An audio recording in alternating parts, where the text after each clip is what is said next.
Hey everybody, we are from the Twilight, but we're not, because we are doing a very cool special edition of Off-Season with Captain Kevin Stier. We're going to show you the cool things that the captain does when he's actually not on the Riverboat Twilight. We're on location with him. Hey Kevin. How you doing? I'm great, how are you? You getting some rest or no? I'm getting a little bit of rest. Okay, yes, good, but it sounds like you're not, because there's some really awesome stuff happening. What's with the S? I made the S a long time ago. It's from a D8 bulldozer. I welded all the links together, so S for Stier. So tell us a little bit about this super cool caboose, and how did you get it here? So the caboose is actually from Peoria, Illinois. It's a 1936 riveted steel caboose. I hope to turn it into a little house. It'd be kind of cool. So what's this? It's actually a telehandler from the Cold War era.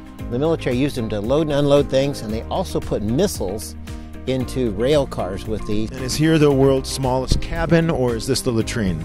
It's the outhouse, but the door blew off of it. But for Christmas, I asked for a new door, so hopefully I'm going to get a new door for my outhouse. So, see the things you're going to learn on Off-Season with Kevin? Well, what's this? Basically a 1987 Humvee from the military.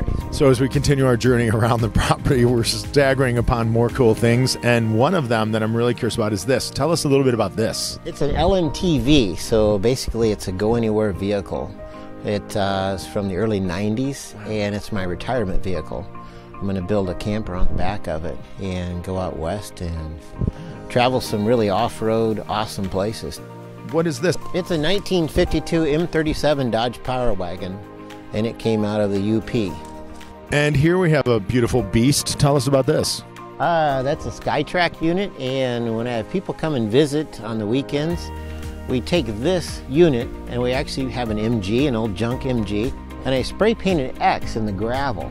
They have to take the MG from around in front of the shed, bring it back here, lift it 37 feet in the air, and whoever drops it closest to the X ends up winning. And I'm assuming this is the MG. It is, it is. It looks like it's been dropped a few times. It has. So that was a remarkable peek into the mind of Captain Kevin Stier on his off-season.